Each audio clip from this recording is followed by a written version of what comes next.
For us here in the US, the official start of winter is December 21st. However, with it being early December, we have already been experiencing winter-like temperatures in many parts of the country. But have you ever wondered what it would be like to live and maybe even grow food in a country or an area that didn't experience freezing temperatures? Greetings, friends! We are f.i.t. In today's vlog, we're going to be featuring a young man who moved to Ecuador 4 years ago with his family to start a homestead. In Ecuador, the average lows throughout the year are in the 50s to 60s, and the average highs are in the 70s to 80s. Oh man, that sounds like a place to be. Well, here is Brandon from Ecuador.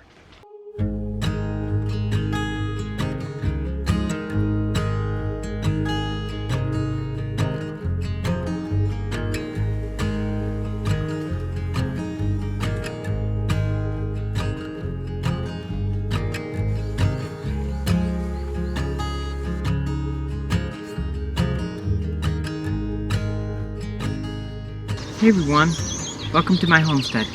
My name is Brandon, and recently, for about 4 years, we've been living here in Ecuador. And so, but just in the past 6 months, we have been really starting to get working on our homestead. And so, I'm going to give you a tour around our homestead and show you some things that we do around our homestead. So come along. I'm going to start with the garden, since that's where most homesteaders would start. My garden isn't near as big of any sort, but we do have a few things. I think we got some radishes, some onions, and a pumpkin growing over there. I don't know if you can see that. But anyways, I'm going to start here over at the tomatoes. Okay, these tomatoes over here, as you can see, these are cherry tomatoes, but they're kind of, I guess you could say they're cherry tomatoes. But anyways, we found these actually growing along the side of the road. Really, just scattered along a dirt road. We just saw them, and so we got a few tomatoes, and we picked the seeds and threw them out over here, and just did that. And so basically, I think from what I've heard from my sister is what they do is sometimes here and there, maybe one will get eaten by a bug. We don't have very many predators. We don't really have hornworms. We do have a few, but it's just not very many. And so when it drops, maybe a tomato drops, and then the seeds spring back up and make more tomatoes. And so it's just a constant cycle, and we don't really have to put too much work into this. You know, we have to cut down weeds like this sometimes, but this isn't really a big problem to take care of this. We got this elephant grass right here, but we just have to, you know, make sure they're maintained. And we've gotten a lot of tomatoes out of this, and there's still tons of them left. You can see all of those tomatoes right there. There's some yellow, there's some ones that are turning, and just more and more. And we've been picking around out of this, and you can see we mashed it down kind of. Over here is not near as mashed down, but we've mashed it down because we've gotten all of the tomatoes out of there. Seeing that Brandon is growing and harvest tomatoes right now, I can't help but be bummed out about my pepper plants here that we were trying to grow and use as perennials. Also, this tomato plant here that Selah was trying to save got knocked out too by the really cold temperatures that we had come through. And I bet with those really warm temperatures that they have in Ecuador, I bet they're growing all kind of neat fruit trees. Okay, so I'm in here in the banana field. We got quite a few bananas. We got that big stock patch right there. We also got a little bit off camera. We got a good stock of bananas that are coming off. Now these bananas are a little bit different than the bananas you usually have in the US. These bananas are smaller. They're about this big, about that big. Bananas that you usually get are about that big, you know. These bananas are a lot sweeter, and so like when you eat them, they're a lot sweeter, of course, and the other ones in the US aren't as sweet. When we first bought them, we like, these are interesting type of bananas, and we're like, wow, they're really good. And I mean, they come on this big stalk. What's awesome is these bananas grow wild, almost completely wild, and so they flood the market. You go to the market and you pay $1 for a big stalk about this size. That is the going price. And so it's a really good price for just, you know, you probably get, I don't know, 50 small bananas, maybe even more, off of that stalk. It's a pretty good price. And so if you didn't know, bananas only fruit one time and then you cut them down, or some people leave them up. It depends on what you think and what your take is on things. But we chop them down because then it allows the smaller ones to come up and grow. Some people say leave it up because then it'll give energy to the baby, which helps them grow up. I don't think that's the case. I think even though the mother is chopped down, the roots are still established, and that's really what matters down there. And so that's what gives the baby the energy to grow. And so that's how we do that. Okay, so I'm in here in the pineapple patch now. And so first thing I want to talk about with the pineapples is that there are two types of pineapples that we have here in Ecuador. First one y'all are probably familiar with is the one that is kind of the yellow pineapple. When you cut it open, it's yellow inside. You think, well, that's how all pineapples are. Actually, maybe not, because there is one type that we have that is actually white. Now this one, I think it's not really much one that you know, pineapple, oh, there's pineapple, we cut it up into slices and we eat it. That's not, or put it in fruit salad, you know, we eat it basically. This pineapple, it's good. It's a good pineapple, but it's more for like making juices than to just cut it up and put it in fruit salad or stuff. And nobody in my family really cares for it. Now we have quite a few of these growing. This is a white pineapple. You can tell by how it looks like. It's got these spikes on it. Let me get one over here that's fruiting. That's a yellow one. This one is almost ready, actually. And you can tell the difference between it and the difference between them two. Here's another one right here, as you can look down here. This is another white pineapple, and it's got side shooters come up, so we can actually, once this is ready, we'll take these and put them in the ground somewhere else and be able to plant them. So this is a white one. It would be cool if I cut it open for you guys, but I'm not going to do that today for you guys. And I'm going to pull this off. So there you go. There's that. And so this is a white one. And so you can take that and plant it back in the ground. And so we're just going to pull these off real quick. So this is what this looks like right here. It's probably ready. Probably just need to wait maybe a day or so. Maybe actually cut it open today and taste it, see how it tastes. Or maybe make a juice out of something. If it wasn't for low tunnels, caterpillar tunnels, and greenhouses, we wouldn't be growing pretty much anything at all right now at this time of year.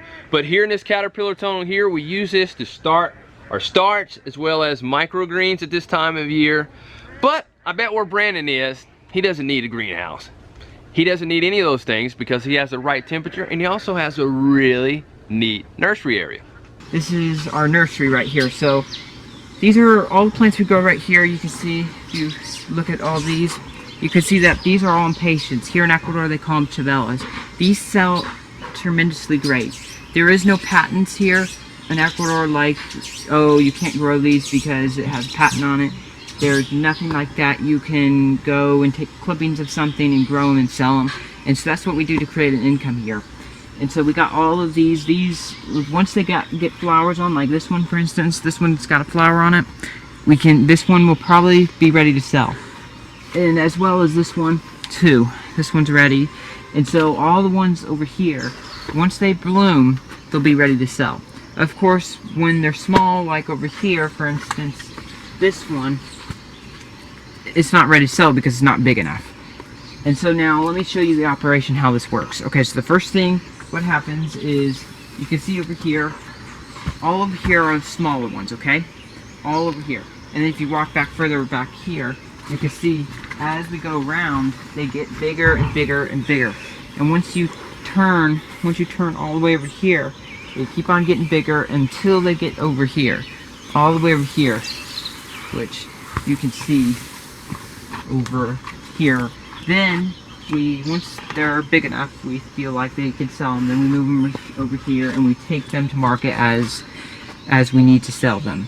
This plant's gonna probably go next time to market. So once they have flowers on them, they're ready to sell. And so we've pretty much found out that anything with flowers, pretty flowers, and is like $1, which all of these in the gray pots sell for $1. they will move right away. Now, for instance, this one I think will probably sell for $2. This one will probably move as well, but it'll, you know, it won't move like boom, boom.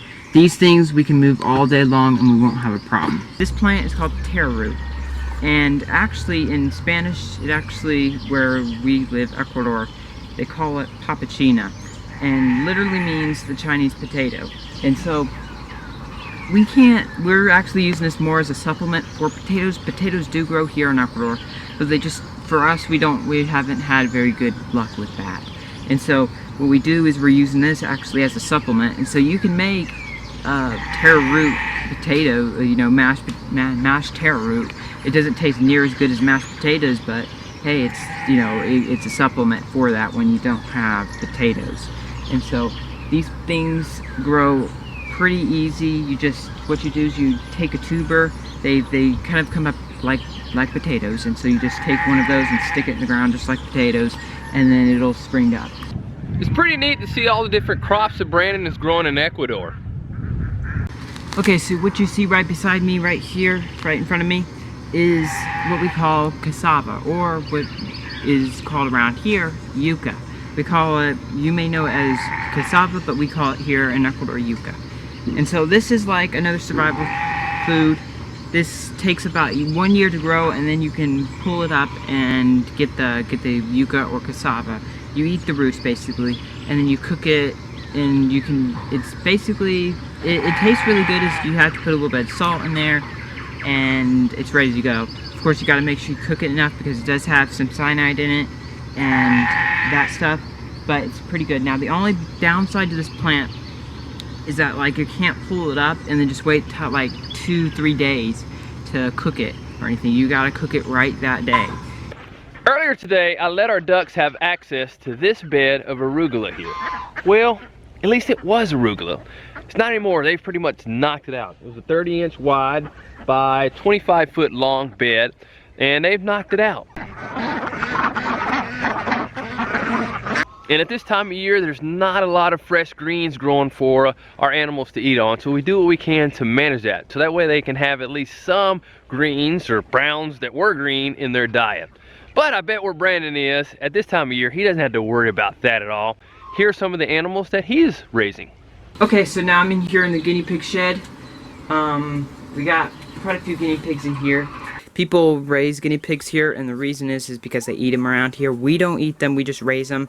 We sell them, and we use their poop for fertilization. Now, my sister's allowing some to graze, as you can see, like this one. It's just walking around by herself. And the reason is that we found that they actually are happier, and the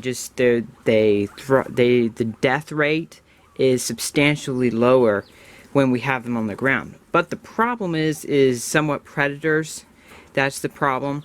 And if we let them all loose, then we can't keep track of all of the ones we have. And here are the babies. There's some fuzzy ones. There are multiple babies. We got a lot of babies. And so down here, this is all the guinea pig poop. It just falls through the wires. And so what we do is we scrape it out, put it in a wheelbarrow, and haul it out. And what we did is, to secure this, you don't see any bars. There's wires right here, if you can see that. There's wires holding that. So it holds it. It goes diagonally up and connects there. And the reason why we didn't do bars, the stands, is because it makes it harder to get the guinea pig poop out from under it there.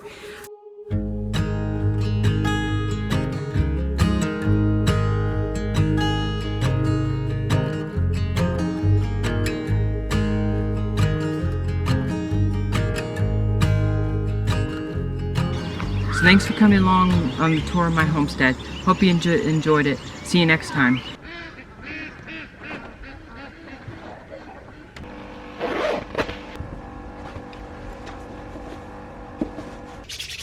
Whew, I had to get somewhere warmer. I don't know about you, but I really enjoyed seeing Brandon's homestead. It is really nice seeing a place I've never been before. Hopefully one day I can really go to Ecuador and check out Brandon and his homestead. Well, that's it for this vlog. If you have any questions or comments for Brandon, make sure you leave them in our comment section below. Also, go check out his YouTube channel if you haven't seen it yet. It's Ecuador Homestead. Also, if any of you want to be featured in any of our vlogs, let us know. And maybe you can be featured in our vlog one day. Well, that's it for now. We'll see you next time. Grow on. Thanks for watching. Feel free to leave a comment below, even if it's just to say, hey. Also, make sure you don't miss any of our new videos. So, subscribe and sign up to receive notifications each time we release a new video. Also, you may want to check out these videos right here. And also check us out on Instagram, Facebook, and Twitter. See you next time.